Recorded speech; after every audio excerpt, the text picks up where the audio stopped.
Bienvenue au Café de la Vérité. Nous sommes toujours à l'Expo Bible avec notre frère Marcel, frère en Jésus. Et cette fois, Marcel a réalisé une réplique de l'arche et il va nous expliquer pourquoi l'arche, combien que ça a été fait et ces choses-là. Alors Marcel, je te laisse la place. C'est ici de la maquette de l'arche de Noé, une reproduction à l'échelle. Ici, tu as un petit wagon de train qui vous démontre comment est-ce qu'on pourrait mettre le wagon de train dans l'arche de Noé. Dans l'arche de Noé, on peut mettre jusqu'à 522 wagons de train.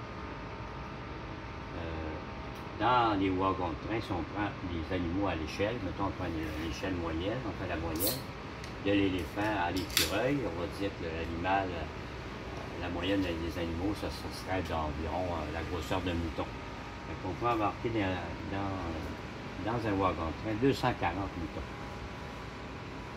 Donc, ça veut dire que l'arche aurait pu contenir 125 000 moutons, ou des animaux de cette taille. On a estimé 35 000 le nombre des animaux terrestres qui sont entrés dans l'arche. L'espace requis pour loger tous ces animaux était équivalent à celui qu'offre environ 146 wagons. Mais, il ne faut pas oublier qu'il y avait de l'espace pour 522 wagons de train. Il restait donc beaucoup d'espace pour emmagasiner toute la nourriture pour un an et loger Noé et sa famille. Il y a beaucoup de monde qui pense que c'est pas possible, c'est impossible que ça arrive. On a évalué aussi les dimensions de l'arche dans l'eau instable. Les ingénieurs ont fait des tests. C'est la dimension idéale pour résister à de l'eau instable. Elle revient sur elle-même avec peu importe les vagues qu'elle va avoir. Et puis, une chose intéressante, c'est qu'à travers l'histoire de l'humanité, dans différents peuples, on a au-delà de 280 récits du déluge. Beaucoup ressemblent à celle de la Bible? Celle de la Bible.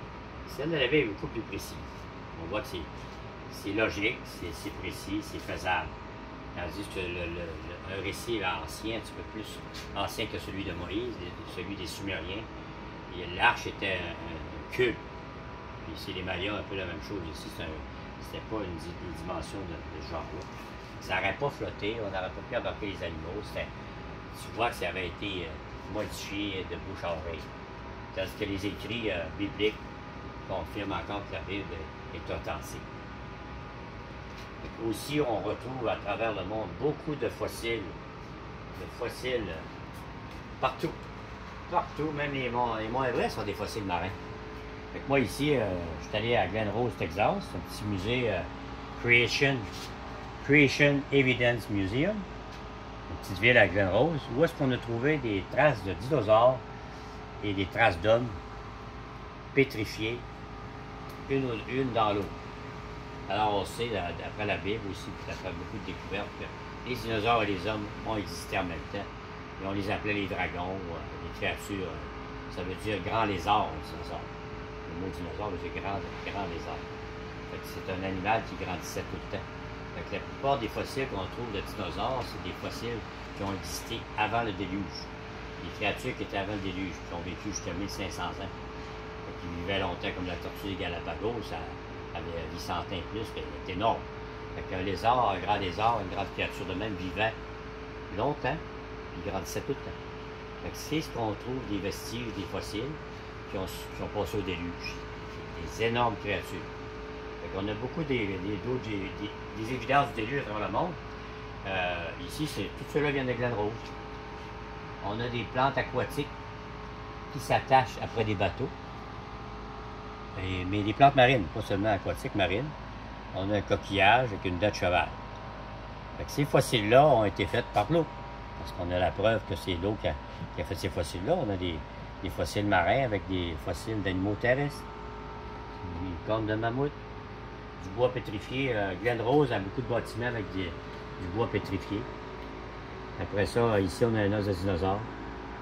On a même une dentition ici et un doigt, qui semble être un doigt, une dentition. C'est des fossiles que nous-mêmes on a trouvés, ma famille, dans ce secteur-là. Le musée créationniste, Evidence Creation Museum, ils ont des fossiles comme ça avec un doigt humain aussi. J'ai d'autres fossiles comme ça à travers le monde, de la Turquie, du Maroc, qu'on voit que, entre autres au Maroc, il y a une mine qui a plein de fossiles marins. C'est dans une mine. Fait que tu vois qu'il y a eu un déluge universel. Tu as des dents de requin, des superbes dents de requin. Mais c'est rempli de preuves d'un déluge universel. Ils ont découvert beaucoup des fossiles dans l'Ouest canadien. Partout, il y a des mammouths, puis des dinosaures dans l'Ouest canadien. On trouvait des arbres pétrifiés dans 3 strates supposément géologiques de millions d'années. Mais ces arbres pétrifiés-là sont debout, sont pétrifiés dans 3 strates supposément géologiques différentes. Ça ne se tient pas, là. Les strates géologiques, ça a été inventé, il n'y a rien de preuve, il n'y a aucune preuve des strates géologiques qui ont existé des millions d'années. Ce que tu vois, c'est le contraire. C'est des arbres pétrifiés dans différentes strates géologiques. Ça fait juste dire que l'arbre, il a vécu dans une époque, il a été enterré par un déluge, qui fait qu'il a été pétrifié de. Si on regarde l'arche de Noé représente Jésus. Noé, sa famille et les animaux ont été sauvés par l'arche. Pourquoi? Parce qu'ils ont écouté Dieu, ils ont entré dans l'arche. Donc, Noé et sa famille ont fait un acte de foi. Et ce sont les seuls. C'est pareil. Aujourd'hui, notre âge, c'est Jésus. Il faut avoir la foi en son sacrifice. C'est Jésus qui a versé son sang pour qu'on soit lavé de nos péchés. Donc, c'est extrêmement important et rapidement que vous reconnaissez que vous êtes pécheur et que Dieu nous a tellement aimés qu'il nous a envoyé Jésus mourir à la croix pour que nous puissions être sauvés. En 23, dit « Car tous ont péché et sont privés de la gloire de Dieu. » Mais le don gratuit. Un don, c'est un cadeau. Mais un cadeau, là, si je ne veux pas le prendre, je ne l'ai pas. C'est à vous d'accepter et de reconnaître Jésus comme le seul chemin qui vient au ciel. Donc, faites une prière de repentance. Demandez à Dieu pardon de vos péchés. Remerciez-le pour Jésus qui est venu faire un chemin pour qu'on puisse aller au ciel.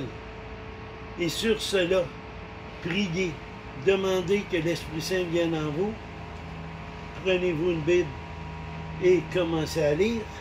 Moi, j'aime bien au début quand on commence à lire par Romains, parce que Romains explique très bien le salut.